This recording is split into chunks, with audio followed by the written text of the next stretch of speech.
Today I'll be doing a teardown of a PSP 3000 developer unit, also known as the DTP-H200. This is the more harder to find model over the DTP-110, I believe, which is the PSP 1000. But we'll try taking out these four back screws first, and we'll gradually see what's different between this and a standard release version. Should be able to take the faceplate off after I get these bottom three screws out. And I believe the faceplate, pretty much all the front should be exactly the same, as well as joystick, probably the home bar, the LCD screen. That should all be the same, but otherwise it's all Phillips screws.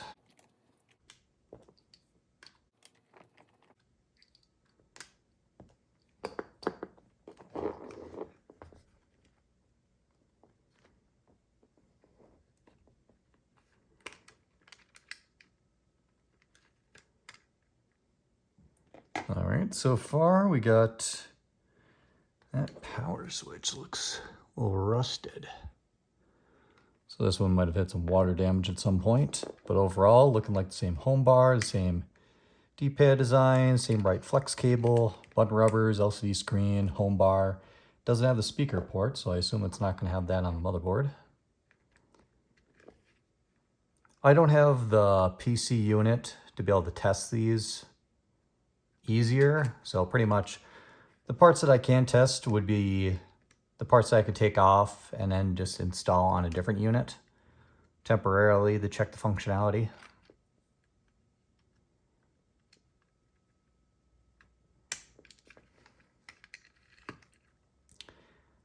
Yep, yep, that's different, all right. Disconnect the screen. Home bar. Then you could see where you would have the microphone soldered on.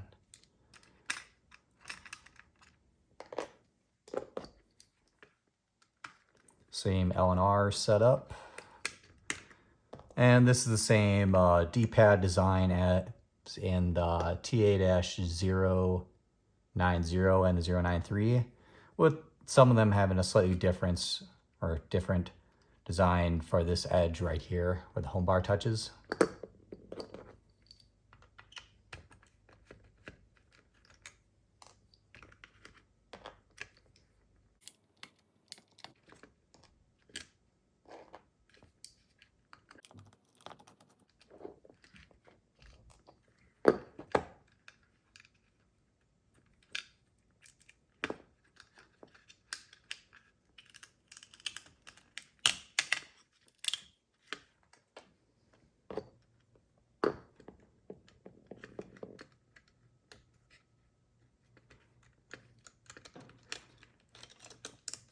Except the D-pad doesn't have the memory slot cover that goes on in case you have this solid siding piece.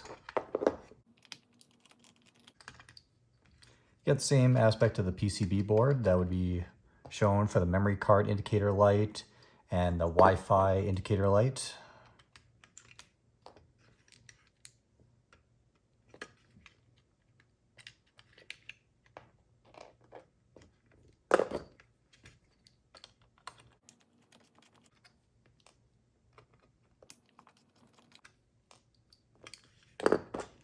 Now let's see if we can get this motherboard out. Or if I need to, I might have to disconnect the wires on the back, so let's try that.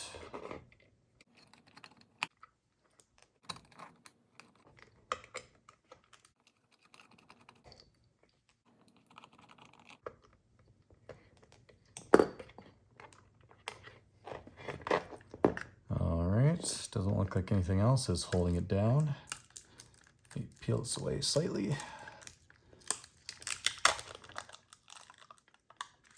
Yep.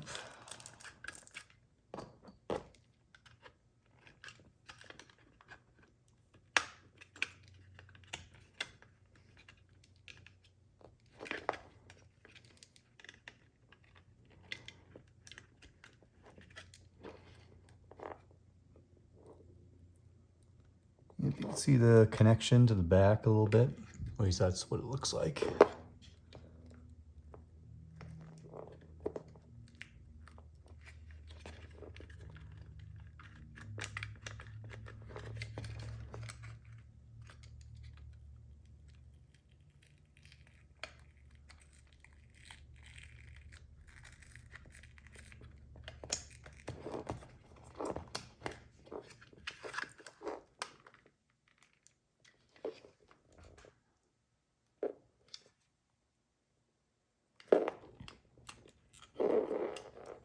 All right, and you can see the wires there.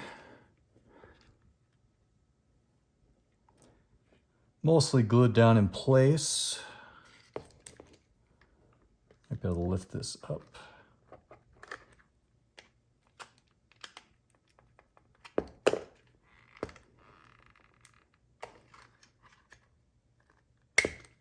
There we go. And yeah, that's definitely interesting.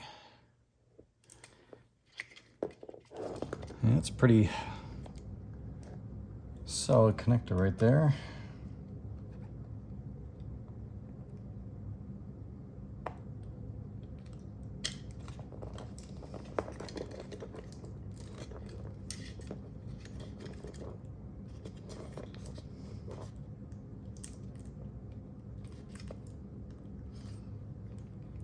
So I'll probably just leave that connected, run the risk of breaking something.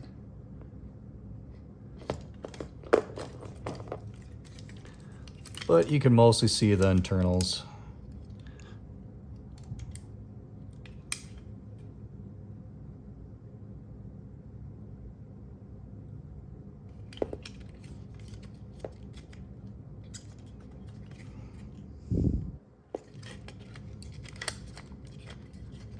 So then I'll just start reassembling it.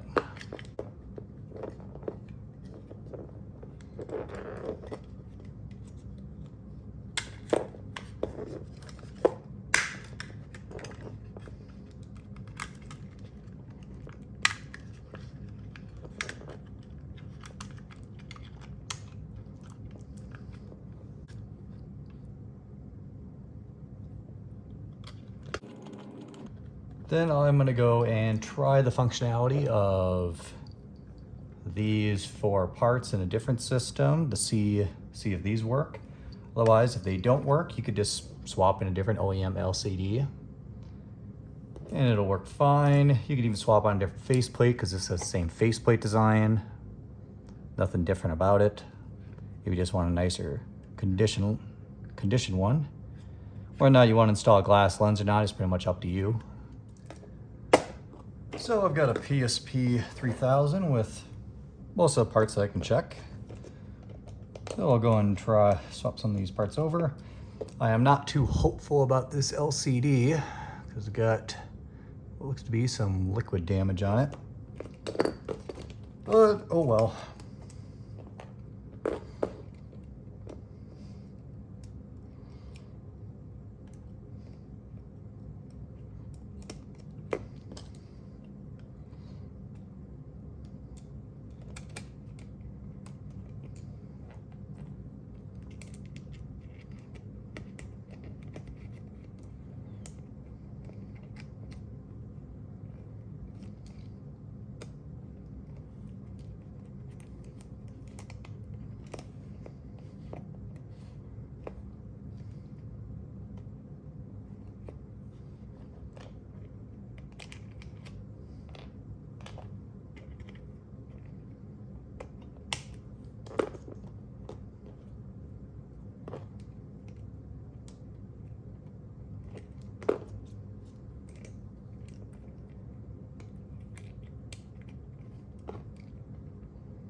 All right, let's see how this goes.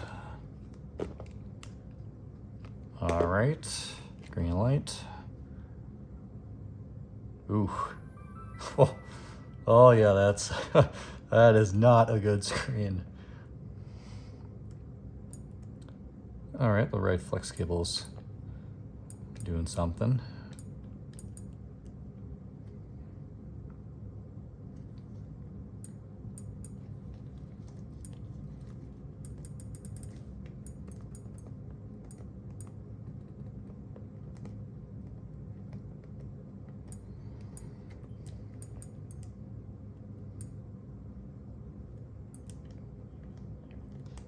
You can't quite see it on the screen, but the joystick's working.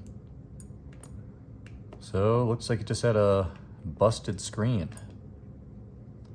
Otherwise, everything else worked. So, on this one, I'll likely to swap in a different OEM LCD and swap the rest of the parts in, clean this joystick cap up.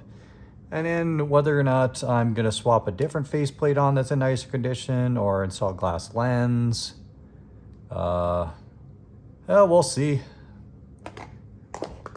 And that's a teardown of a DTP-H200 developer unit. But hopefully you learned something.